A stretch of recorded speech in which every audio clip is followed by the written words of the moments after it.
¿De dónde sale el icónico diseño del traje del Eternauta?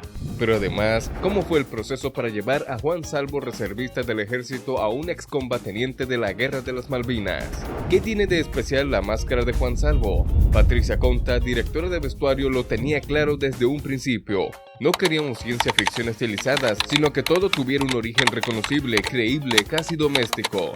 ¿Sabías que en las primeras versiones del guión la máscara de Salvo era un souvenir de Chernobyl, guardado por Favali en su sótano?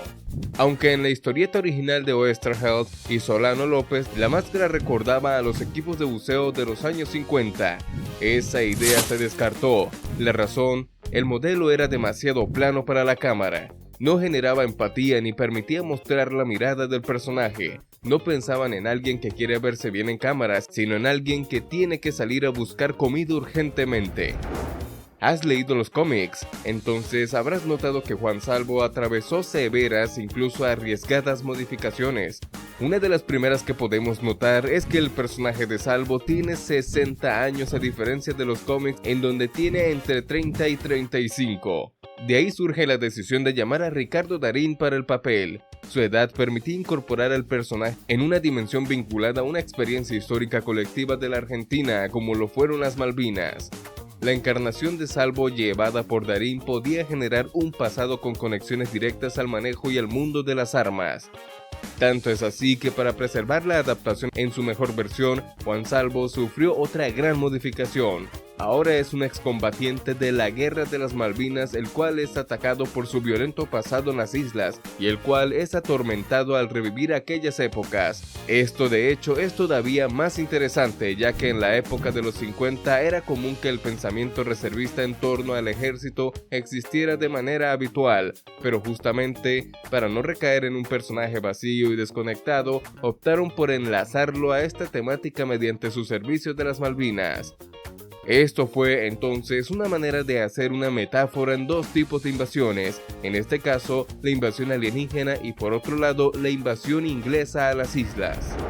En cuanto a Darín, su participación aporta credibilidad a la serie. Su facilidad a la hora de emplear una narración refleja a la perfección la intención de reflexión que se encontraba en los cómics.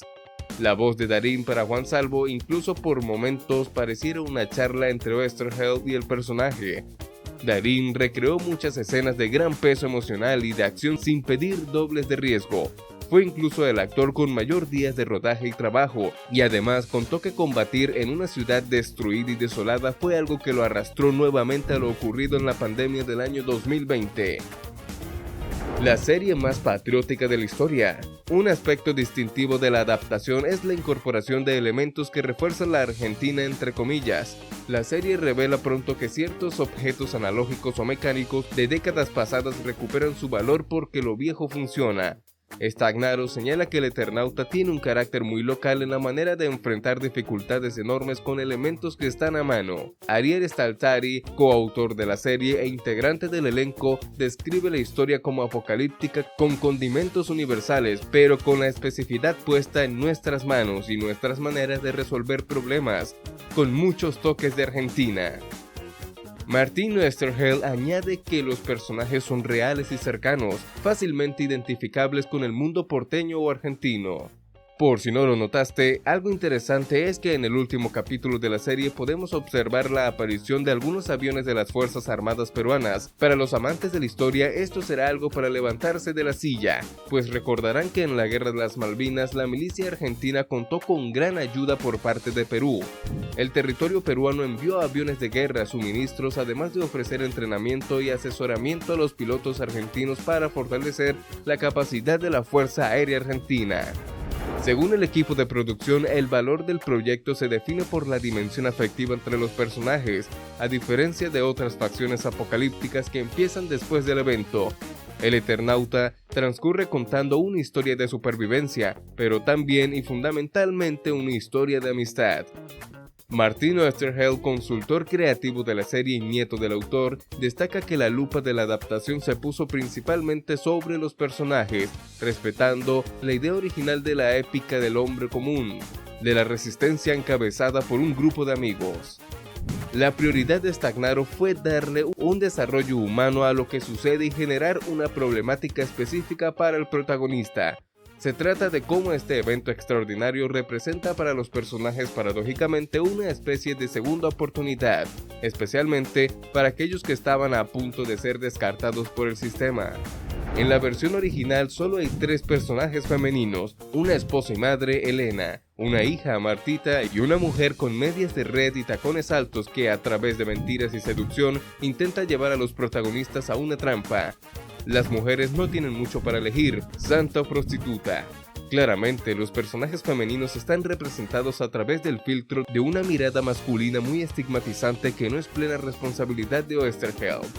En la serie, en cambio, Elena, Carla Peterson, es una médica que participa competentemente de la resolución de los problemas que se presentan, igual que la repartidora venezolana Inga, Oriana Cárdenas o la adolescente Pecas Palomas Alba, líder de un grupo de jóvenes sobrevivientes. Por parte de la producción se llevó a cabo un arduo trabajo para el apartado visual de la serie. Gastón Giraud, el director de fotografía, se inspiró en diferentes artistas clásicos tal como Rembrandt y en diferentes fotógrafos contemporáneos para construir Buenos Aires sin electricidad y con sus características llenas de dramatismo y densidad. Sumado a esto, el equipo de arte utilizaba como referencia e inspiración las viñetas originales del cómic, que siempre las tenían a la mano, y el mismo equipo expresó que siempre encontraban una solución en la historieta. Entre las grandes figuras del elenco podemos encontrar a César Troncoso, quien interpreta al grandioso Favali y que automáticamente se llevó el corazón del público, tanto así como Carla Peterson, quien ha participado incontables veces en novelas argentinas y que cuenta con un peso emocional interesante para el personaje de Salvo. A su vez, tanto Netflix como Ricardo Darín han confirmado desde un inicio que la serie se contará en 2 diferentes temporadas, por lo que ya tenemos asegurado que el camino del Eternauta aún sigue en pie y con intenciones de cerrar la historia. Esperemos como se debe y de manera memorable. Por otro lado, en cuanto a cifras en torno a la producción, podemos notar que Netflix apostó en grande por un proyecto nacional. Entre estos números encontramos que se utilizaron cerca de un total de 2.900 personas entre extras y actores. En cuanto a los armamentos y utilerías, podemos encontrar 250 armas de casi 20 modelos distintos. Pero como seguramente lo imaginabas, para la decoración y ambientación de la ciudad de Buenos Aires cubierta en nieve se utilizó un aproximado de 400 toneladas de sal, sumado a celulosa y nieve orgánica para la recreación del apocalipsis. En cuanto a la amenaza extraterrestre, se necesitó un grupo de artistas digitales de primer nivel, el cual utilizó un software de modelado en 3D, texturizado y renderizado de la más reciente generación. Para el cómic, la inspiración surgió a partir de las criaturas del género del terror del momento, entre ellos los cascarudos, que fueron los que mantuvieron su diseño original, los curvos, aquellas criaturas gigantescas utilizadas como armas por parte de los invasores. Su diseño combina diferentes criaturas terrestres para crear una apariencia única. Finalmente, otra de las criaturas que pudimos presenciar brevemente fueron los manos, quienes vimos que rigen su poder a través del control de la mente humana.